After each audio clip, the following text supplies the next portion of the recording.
Lift lift যদি উপরের দিকে যায়, লিফট ধরো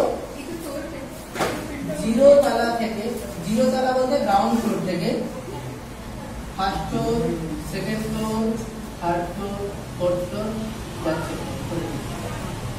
একটা লিফট যখন উপরের দিকে যাচ্ছে, ধরো জাস্ট স্টার্ট করলো গ্রাউন্ড ফ্লোর থেকে, তখন তার উপরের দিকে উঠতে শুরু করেছে, তখন তার অ্যাক্সিলারেশন আছে না নেই? জাস্ট স্টার্ট করছে, আছে। আরে ধীরে ছিল তো, বেগ তো ধীরে ধীরে বাড়ছে। একটা লিফট গ্রাউন্ড ফ্লোরে দাঁড়িয়ে ছিল, এবারে স্টার্ট করছে, জাস্ট উপর দিয়ে উঠছে, তার বেগ ধীরে ধীরে বাড়বে। তার মানে লিফট অ্যাক্সিলারেশন নিয়ে উপরের দিকে উঠতে শুরু করবে। ধরো একতলা থেকে একদম সে ডাইরেক্ট 5 তলায় গিয়ে না, মানে আমাদের গ্রাউন্ড ফ্লোর থেকে একদম 5th ফ্লোরে যাবে, মাঝখানে কোথাও দাঁড়াবে না। তাহলে কি হচ্ছে না, প্রথমে কিছুটা বেগ নিয়ে উঠলো, তারপরে এখানে কি হবে, কিছুটা দূরত্ব আমাদের সময় লেগে যাবে, মানে অ্যাক্সিলারেশন 0, v কনস্ট্যান্ট। প্রথমে কিছুটা বেগ বেড়ে গেল, তারপরে কিছুটা সময় লেগে গেল, তারপরে আবার যখন 5th ফ্লোরের কাছাকাছি এসে যাবে, কি হবে, ধীরে ধীরে থামবে। তাহলে এখানে অ্যাক্সিলারেশন নেগেটিভ, একদম একদম ওখানে গিয়ে 0 থেমে যাবে, কিন্তু জাস্ট এইরকম একটা জায়গায় মন্দন ধীরে ধীরে থামবে। তো এখানে বেগ বাড়তে ছিল, তারপর সাউন্ড বেড়ে যাচ্ছিল, তারপরে এখানে বেগ কমবে, মন্দন। তাহলে লিফটের ভেতর যখন কেউ থাকবে, সে নিজের ওজন কখন বেশি মনে করবে, কখন কম মনে করবে। জেনারেলি তাই এরকম নাগদ দিলে কত কিছু পার্টিকেল নাগদ দিলে কখন ভয় লাগে, ওটার সময় নামাজ সময় ভয় লাগে। কেন ভয় লাগে? আমি জীবনে একবার আমার সাথে চেপেছি, যখন এই উপরের দিকে উঠে কোনো চিন্তা নেই, সুন্দর আমরা বসে থাকি। এই জায়গায় যখন আসি, এখন একটু রেটও বেড়ে গেছে, 40টা নেই মনে হয়,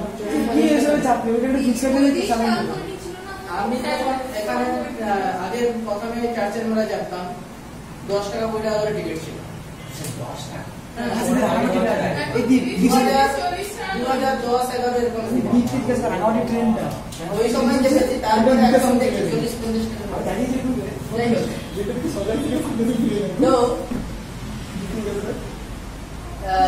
2010-11 আমি তখন মেদিনীপুরে এসেছি, তখন এবারে বন্ধুদের সাথে চার্চের মেলায় এসেছি।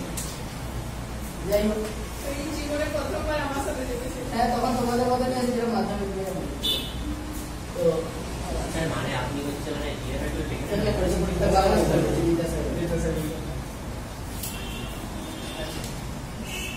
তাহলে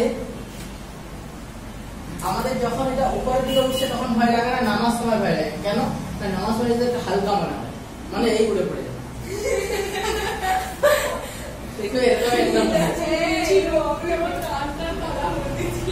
দেখো কারণ আগে দেখো লিফটের উপর, ধরো লিফটের উপর কেউ আছে, কেউ দাঁড়িয়ে আছে, লিফট তখন চলে কিছু করেনি, যা চুপচাপ দাঁড়িয়ে আছে, লিফট দাঁড়িয়ে আছে, তার নিজের ওজন কত মনে হবে? নিচের দিকে কি কাজ করবে? এমজি। নিচের দিকে কাজ করবে MG.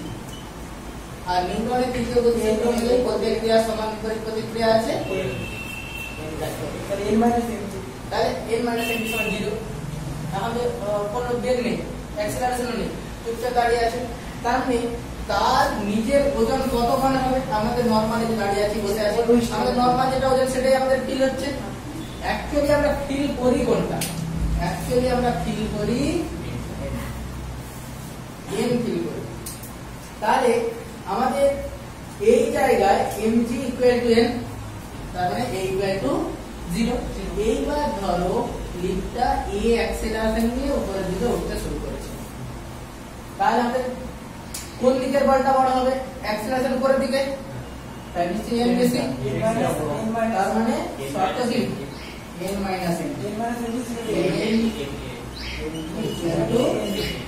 n or n = mg plus m और m into g plus m। তাহলে দেখো আগে ছিল mg, এখন m into g plus a, তাহলে অবশ্যই m নিচে বড়, এটাকে ভারী মনে হবে। তাহলে লিফট যদি ত্বরণ সহ উপরের দিকে ওঠে এই জায়গায় আমাদের অরিজিনাল ওয়েটের চেয়ে ভারী মনে হবে। এবার যখন সমবেগে যাচ্ছে মানে a0 এর ভ্যালু 0 ছিল, তাহলে পুরো মিলে যাবে। a এর ভ্যালু 0 হলে n ইকুয়াল টু mg, এখানে n গ্রেটার দেন mg, এই জায়গা n ইকুয়াল টু mg, মানে ওজনটাই নেব। যখন আমাদের a অ্যাক্সিস সমবেগে যাচ্ছে তখন যেহেতু a এর ভ্যালু 0, তাহলে আমাদের নরমাল যেটা ওয়েট সেটাই আমাদের ফিল হবে, দাঁড়িয়ে থাকলে যেরকম হয় সমবেগে গেলে একই ওয়েট ফিল হবে। এইবার এখানে আছে a কত হয়ে গেছে নেগেটিভ, মাইনাস a যদি নেগেটিভ হয়ে যায় n সমান কি m into g plus a, a কি নেগেটিভ, তাহলে অ্যাকচুয়ালি g মাইনাস a, তাহলে এটা লেস দেন m। তাহলে লিফট যখন একদম টপ ফ্লোরের কাছাকাছি পৌঁছে গেছে, মানে টপ ফ্লোর মানে আমাদের ডেস্টিনেশনের কাছাকাছি পৌঁছে গেছে, তখন আমরা ধীরে ধীরে মন্দন দিচ্ছি। তাহলে মন্দন সহ উপরের দিকে উঠলে হালকা মানে, ত্বরণ সহ উপরের দিকে উঠলে ভারী মানে ভারী মানে।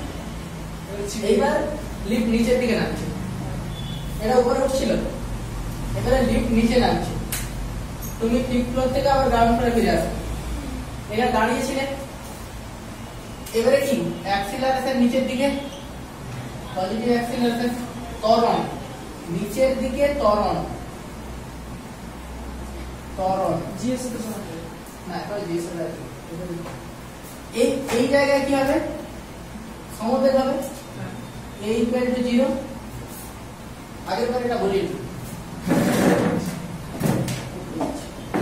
একটা পয়েন্ট ছাড়াই না ছাড়া হয়নি, এটা বইয়ে আমি বলেছি শুনুন, যখনই যত বেশি বার পড়বে নতুন নতুন জানবেন। তাহলে এখানে ধরো এর কাছাকাছি আসছে, তাহলে কাছাকাছি আসলে কি এবারে আবার থামবে তো, মন্দন কাজ করবে, নিচের দিকে মন্দন সহ নামছে, তাহলে নিচের দিকে যখন ত্বরণ সহ নামছে তখন ঘটনাটা কিরকম ঘটছে, এই অ্যাক্সিলারেশনটা কি হয়ে যাবে নিচের দিকে। তাহলে দেখো এখন কোনটা বেশি, mg বেশি না mg বেশি, তাহলে mg minus n equal to m, তাহলে m equal to mg minus m g minus into হালকা মানে g মাইনাস m, তাহলে নিজেকে হালকা বানাবে, জাস্ট এখান থেকে নামতে শুরু করেছিল নিজেকে হালকা বানাবে, একটু পরে a 0 হয়ে গেছে মানে তাহলে এখানে a লেস দেন mg, এইখানে m ইকুয়াল টু mg। এবার দেখো নিচের দিকে মন্দন সহ নামছে, তাহলে এখানে আমাদের n কত, ওই মাঝে n ইকুয়াল টু mg কেন হলো? a0 বসছিল পছন্দ, যদি লিফটটা যদি উপর থেকে কাটে ছিঁড়ে যায়, আর ছিড়ে গেলে আর ছিড়ার কেস আসেনি আমরা, তো m ইনটু g মাইনাস দেখো এই জায়গাটা পাবো, আমরা নিচের দিকে নামছি গ্রাউন্ড ফ্লোরের কাছাকাছি এসে গেছি, নিচে নামছি মন্দন সহ, তাহলে নিচে নামলে অন্যটা নেগেটিভ, মন্দনের জন্য আরেকটা নেগেটিভ, আবার ভারী মনে হবে। তাহলে ভারী মনে হবে। তাহলে দেখো অমনিতে আমরা ত্বরণ সহ উপরের দিকে উঠলে ভারী মনে হবে, ত্বরণ সহ নিচের দিকে নামলে হালকা মনে হবে, মন্দন সহ উপরের দিকে উঠলে হালকা মনে হবে, মন্দন সহ নিচে নামলে সমবেগে গেলে সমান সমান, যেমন সমবেগে উপরে উঠি বা নিচে নামি যেমন ক্লিয়ার। এইবার যদি লিফট ছেড়ে যায়, লিফটের দড়িটা ছেড়ে গেছে, এটা যে তার দিয়ে বাঁধা আছে সেটা ছিঁড়ে গেছে, তাহলে দেখো ফ্রি ফল হবে, ফ্রি ফল, তাহলে কত অ্যাক্সিলারেশন নিয়ে নিচে নামবে, mg অভিকর্ষীয় ত্বরণ, গ্র্যাভিটেশনাল অ্যাক্সিলারেশন, তাহলে a এর ভ্যালু হয়ে যাবে নিচে নামার ফর্মুলা কি m * g - a, এর ভ্যালু কত g, বসে দাও g minus 0 g minus g, লম্বপরিধিটা 0 সব আমরা গ্র্যাভিটেশন পড়াশোনা করেছিলাম। তো অবাধে পতনশীল বস্তুর ক্ষেত্রে বস্তুর ভেতর যদি কেউ থাকে তার অভিকর্ষ ত্বরণ আর একটু উল্টাকে এর চেয়ে বেশি জি এর চেয়ে বেশি ত্বরণ নিয়ে কেউ নিচের দিকে নামছে, কেউ নিচের দিকে নামছে জি এর চেয়ে বেশি ত্বরণ, কারণ এর ম্যাগনিটিউডটা বেশি। জি এর থেকে বেশি কেন সম্ভব না? তুমি অমনি ফ্রি ফল হলে সম্ভব নয়, কিন্তু যদি আমরা উপরের দিকে একটা রকেটের যেরকম জেট থাকে, রকেট নিচের দিকে তো ধোঁয়া ছাড়ে, যদি আমরা উপর দিকে ধোঁয়া ছাড়ার ব্যবস্থা করে দিই তাহলে উপরের দিকে তো ওটা আসছে, নিচের দিকে উইথ অ্যাক্সিলারেশন।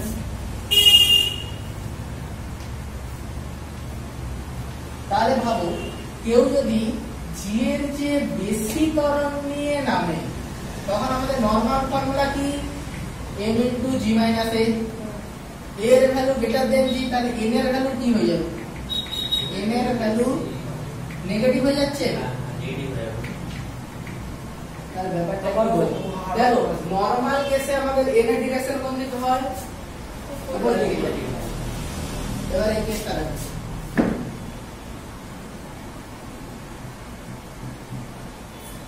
নিচের দিকেই নামছে a গ্রেটার দেন জি,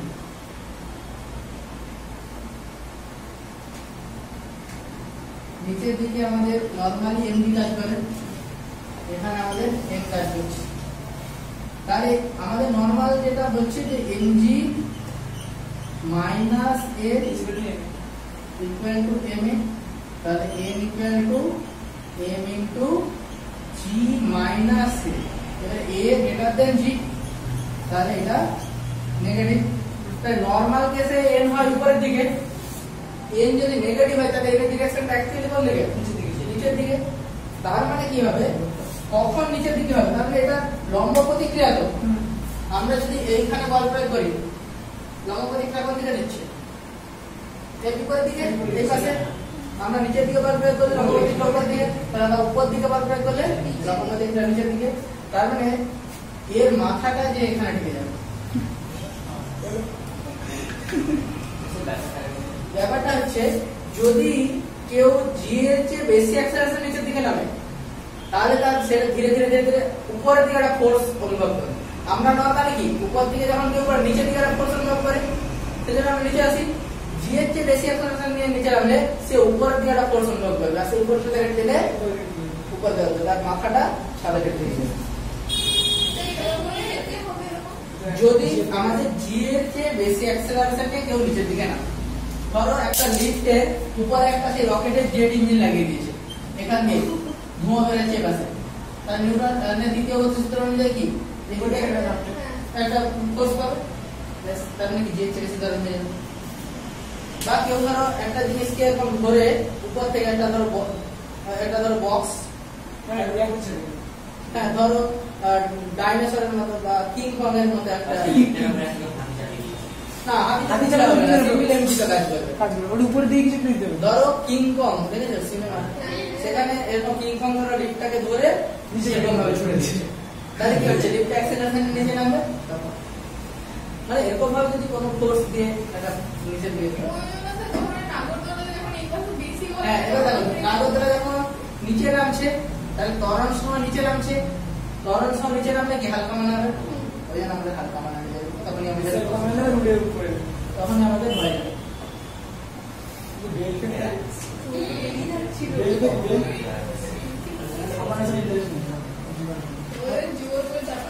তারপর ভরবেগের সংরক্ষণ সূত্র, ভরবেগের ভরবেগ ব্যাপারটা কি?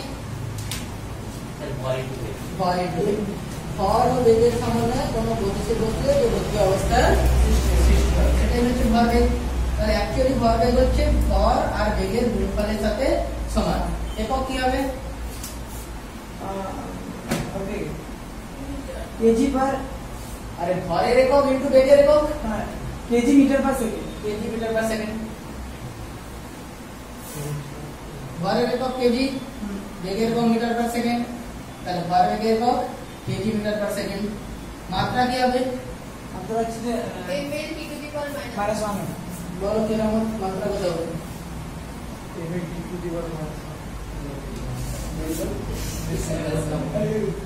E সমান m ইনটু v, তাহলে যখন আমাদের একক হলো ভরের কেজি, বেগের মিটার পার সেকেন্ড, মাত্রা কি হবে m l (e⁻⁻). আমাদের ভরবেগের সংরক্ষণ সূত্র আছে। আমরা কৌণিক ভরবেগের সংরক্ষণ সূত্র পড়েছি, বলে রোটেশন যেমন পড়েছিলাম, কি ছিল? বাইরে থেকে টর্ক প্রযুক্ত না হলে কৌণিক ভরবেগ ধ্রুবক থাকবে। ওই জন্য আমাদের জড়তা ভ্রামক কমে গেলে এই যে হাতগুলোকে যখন কেউ গুটিয়ে নেয়, জড়তা ভ্রামক কমে যাচ্ছে, কৌণিক বেগ বেড়ে যায় না, স্পিডে ধরে আই ওমেগা কনস্ট্যান্ট ছিল যদি টাউ = 0 হয়।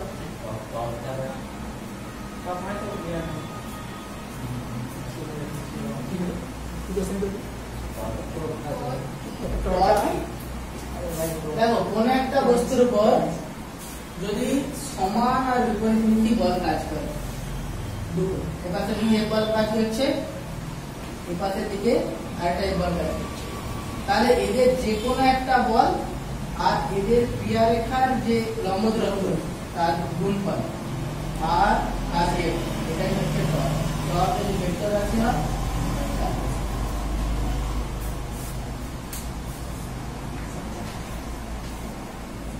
রোটেশন ছিল তো তুমি না हमसे ग्रेविटेशन তো গ্র্যাভিটেশন এসছো, গ্র্যাভিটেশন রোটেশন না তার আগে রোটেশন এরা করছে, ঠিক আছে। যাই হোক, আমাদের এখন যেটা দরকার কৌণিক ভরবেগের সংরক্ষণ সূত্র। কৌণিক ভরবেগের সংরক্ষণ সূত্র হচ্ছে বাইরে থেকে বল প্রযুক্ত না হয়, আচ্ছা কৌণিক ভরবেগ আমরা রৈখিক ভরবেগের সংরক্ষণ বাইরে থেকে বল প্রযুক্ত না হলে কৌণিক ভরবেগ ধ্রুবক। আচ্ছা নিউটনের দ্বিতীয় গতির সূত্র কি ছিল? কোন বস্তু ভরবেগের পরিবর্তনের হার ওই বস্তুর প্রযুক্ত বলের সমানুপাতিক। ভর যেদিকে ক্রিয়া বস্তু সরাসরি না বল যেদিকে ক্রিয়া করে ভরবেগের পরিবর্তন না, হার সেদিকে। যেদিকে। सर এটা কিছুটা হবে না। একদম কি এক জায়গায় এম লিখে দাও, এম কে বাইরে বের করে দাও, ডিভিডিটি সমান এ। দেখো বাইরে থেকে বল প্রযুক্ত না হলে ই এক্সটার্নাল ইকুয়াল টু 0, তাহলে এফ যদি 0 হয় ডিপি ইকুয়াল টু 0। আর কোন বস্তু ডেরিভেটিভ 0 মানে কি কনস্ট্যান্টের ডেরিভেটিভ 0 হয়, তাহলে p ইকুয়াল টু কনস্ট্যান্ট, তাহলে constant p equal to constant, dp equal ভরবেগের পরিবর্তন 0, তাহলে ভরবেগ ধ্রুবক। নিউটনের দ্বিতীয় গতিসূত্র থেকে এটা বললাম। পরীক্ষার পরে নিউটনের তৃতীয় গতিসূত্র থেকে ভরবেগের সংরক্ষণ সূত্র আর ভরবেগের সংরক্ষণ সূত্র থেকে নিউটনের তৃতীয় গতিসূত্র। ভালো কি বলেছে প্রত্যেক ক্রিয়ার সমান বিপরীত প্রতিক্রিয়া রয়েছে।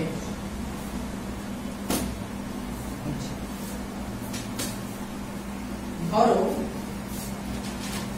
আমাদের কোন একটা বস্তুর উপর আরেকটা বস্তু এসে রাখা,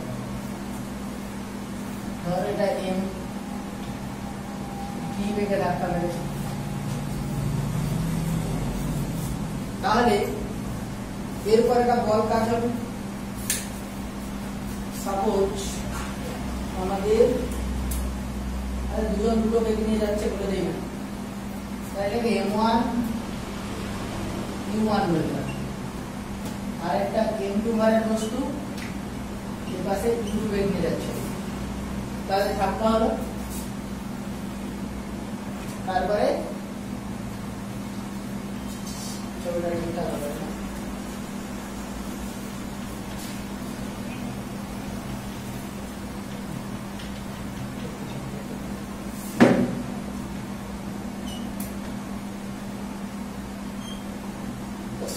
m1 ভারের বস্তু u1 বেগে আসছিল, m2 ভারের বস্তু u2 বেগে আসছিল, এবার এদের ধাক্কা হলো,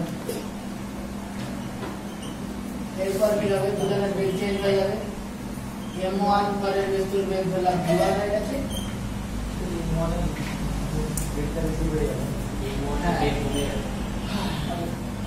ডিপেন্ড করবে আসছি আমরা m2 বেগ v2 হয়ে গেল, যেমনি কমে যাবে।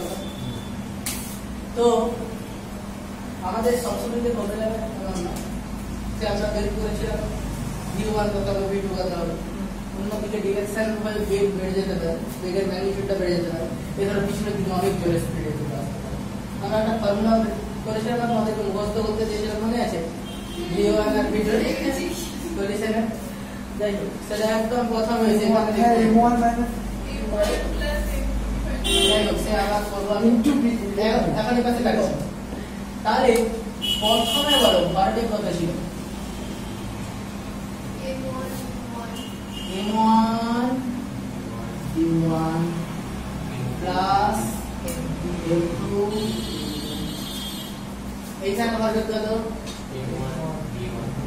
m1 v1 plus m2 v2। যদি আমাদের এই যে পুরো ঘটনা ঘটেছে এখানে বাইরে থেকে কোনো বল প্রযুক্ত না হয়, এক্সটার্নাল ইকুয়াল টু 0, তাহলে কি হবে না m1 u1 মানে q1 সমান হবে v2 plus m2 u2 m1 v1 plus m2। এই ব্যাপারটা আমাদের প্রুভ করতে হবে নিউটনের তৃতীয় গতিসূত্র। দেখো নিউটনের তৃতীয় গতিসূত্র কি বলছে? প্রত্যেক ক্রিয়ার সমান বিপরীত গতি আছে।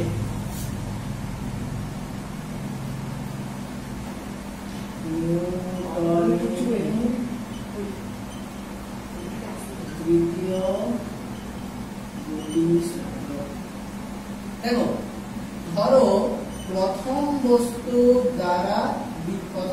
উপর দ্বিতীয় বস্তুর দ্বারা ক্রিয়াশীল বল সমান কি হবে? দ্বিতীয় বস্তুর উপর প্রথম বস্তুর দ্বারা ক্রিয়াশীল বল, কিন্তু বিপরীত তবে কি হবে? F সমান কি জানি? m। তাহলে আচ্ছা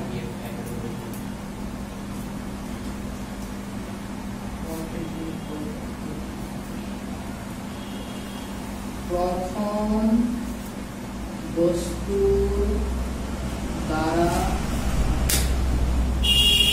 দ্বিতীয় বস্তুর উপর প্রযুক্ত বল সমান কি হবে বলো?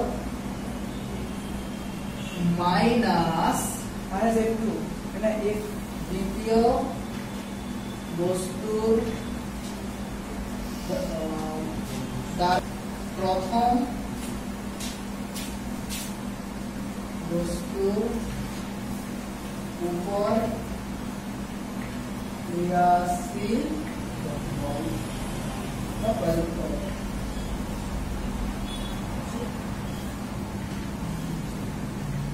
বল।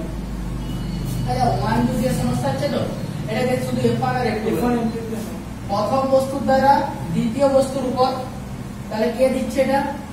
f1 প্রথম বস্তু মাইনাস f2। আচ্ছা প্রথম বস্তু দ্বারা দ্বিতীয় বস্তুর উপর, আচ্ছা এক কাজ করি, এটাকে দ্বিতীয় বস্তুর উপর বলছি, দ্বিতীয় বস্তুর উপর, আর এটা প্রথম বস্তুর উপর, যার উপর সেটা শুধু আমরা দ্বিতীয় বস্তুর উপর, আর এখানে প্রথম। দেখো দ্বিতীয় বস্তুর উপর যদি বল প্রযুক্ত হয় তাহলে দ্বিতীয় বস্তুর কি হবে? ত্বরণ সৃষ্টি হবে। কারণ আমরা এটা কি বলতে পারি? m2 a2 m2 a2 সমান মাইনাস m1 m1 পরে যাবে না? বলো a মানে কি? ত্বরণ, ত্বরণ মানে বেগের পরিবর্তন হতে করেছে না, যা বেগের পরিবর্তন বলছি। তাহলে কি দেখো দ্বিতীয় বস্তুর প্রাথমিক বেগ কত ছিল? u2, অন্তিম বেগ কত? v2। তাহলে কি পারে না a2 সমান দ্বিতীয় বস্তুর বেগের পরিবর্তন বাই সময়, মাইনাস m1 কত বস্তু বেগে পরিবর্তন করেছে এটা বলো কিরকম বলো তো জল খেয়ে যাও U1 minus V1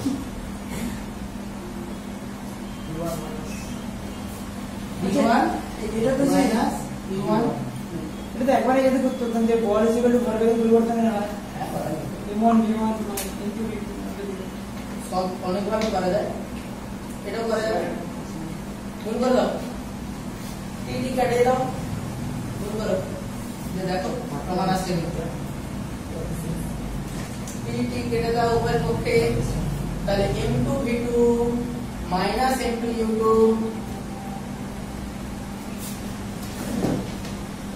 और m2 v2 minus m2 u2 समान minus m1 u1 plus m1 u1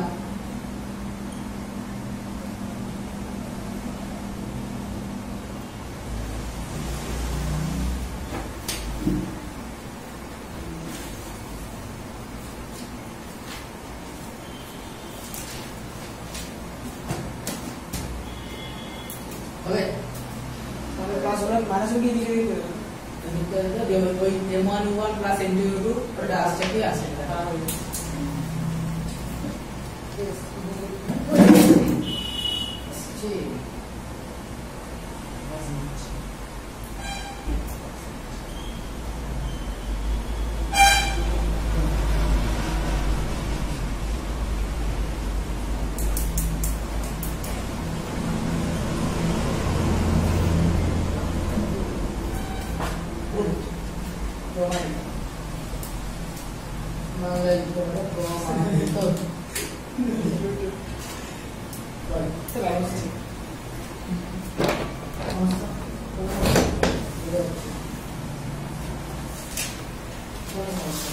এবার উল্টোটা ভরবেগের সংরক্ষণ সূত্র থেকে নির্ধারিত করতে হবে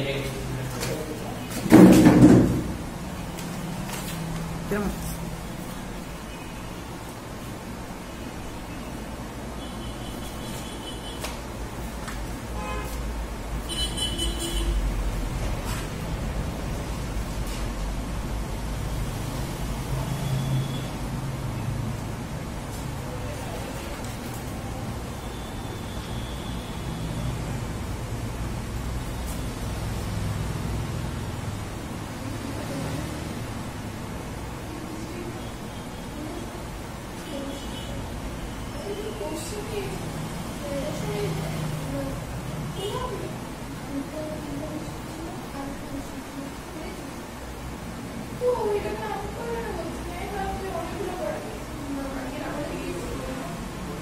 আরে তোমরা বলো ভরবেগের সংরক্ষণ সূত্র থেকে নির্ধারিত করতে তোমরা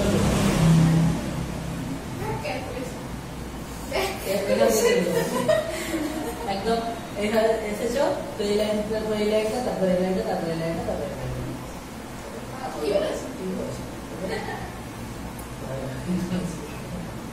চলো আমরা আরেকটু সহজ মতো দিয়ে দেবো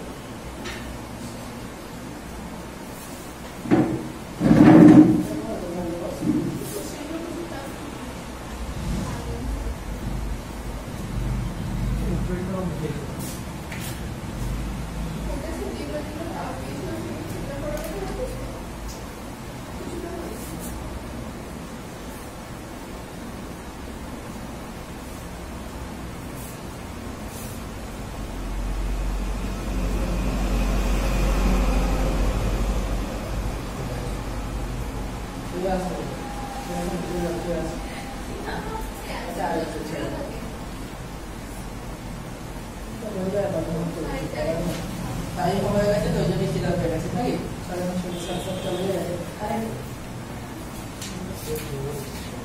আমি বলেছিলাম একটু টাইম লাগবে না স্যার অ্যাকচুয়ালি কি হয়েছে জানেন আমার কাছে 500 টাকা খুচরা নেই এবারে আমি ওই দোকানে সিঙ্গাড়া খাবো বলে মনে মনে ভেবে ভেবে এসেছি ওই জন্য বেশি খেয়ে যাবে আর এখন আমার সিঙ্গাড়ার কথা বারবার মনে পড়ছে ঠিক আছে মেদিনীপুরে ওই একটি সিঙ্গাড়ার দোকান কোথায়?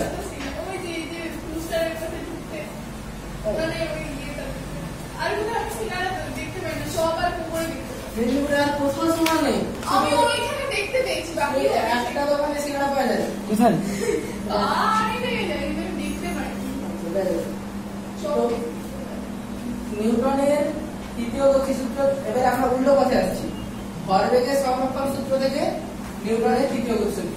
তাহলে ভরবেগের সংরক্ষণ সূত্র কি বলেছে? ভরবেগের সংরক্ষণ সূত্র বলেছে, দেখো প্রথম বস্তুর ভরবেগ যদি p1 হয়, দ্বিতীয় বস্তুর ভরবেগ যদি p2 হয়, সংঘর্ষের আগে সংঘর্ষের পরে প্রথম বস্তুর ভরবেগ দিলাম p1 ড্যাশ, সংঘর্ষের পরে দ্বিতীয় বস্তুর ভরবেগ p2 ড্যাশ। এবার দেখো আমরা কি বলতে পারি, p1 মাইনাস p1 ড্যাশ সমান p2 ড্যাশ মাইনাস p2। রাখে সেটা বলছিল সেই পদ্ধতি হচ্ছে ভরবেগের পরিবর্তনের হার।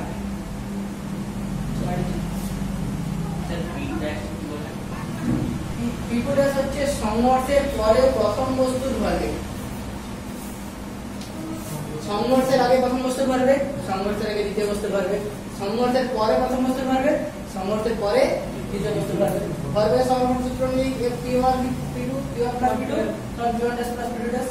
এবার p1 minus p1 dash কে এটা ভরবেগের পরিবর্তন বলো, প্রথম বস্তুর ভরবেগের পরিবর্তন ডেল্টা p1 কত বলবে, p1 dash minus p1। দ্বিতীয় বস্তুর ভরবেগের পরিবর্তন কত বলবে, p2 dash minus p2।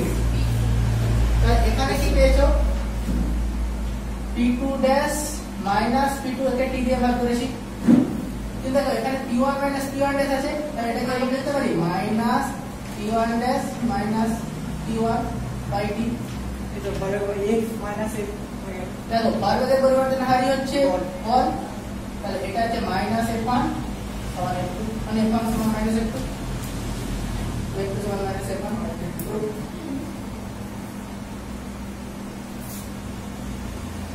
Reverse প্রসেসও করতে হবে, অসুবিধা ছিল না।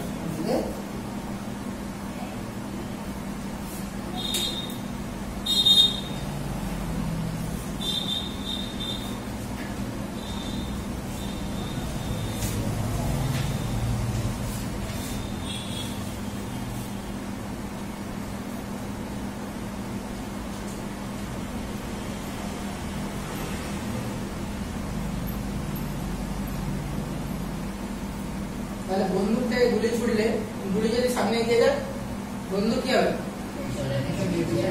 সেটারও ভরবেগের সংরক্ষণ সূত্র। বাইরে থেকে ভরটা যদি কমায়নি মোট ভরবেগ, তাহলে এগুলো করবে। আমাদের শুধু রয়ে গেল কোনটা, রয়ে গেল রকেটটা। রকেটটা ভরবেগ বানাবো, তাই অনেক কিছু বলার আছে, শুধু রকেটটা একটু আগে আছে, কিন্তু রকেটটা অনেক কিছু বলার আছে। রকেটটা আমরা বলে পরের দিন নতুন দিনে শুরু করবো,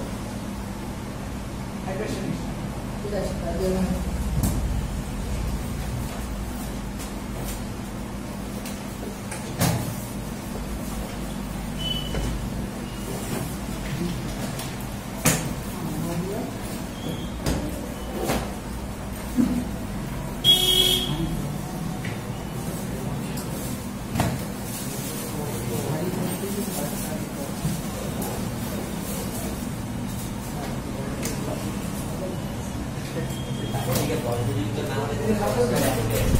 হুম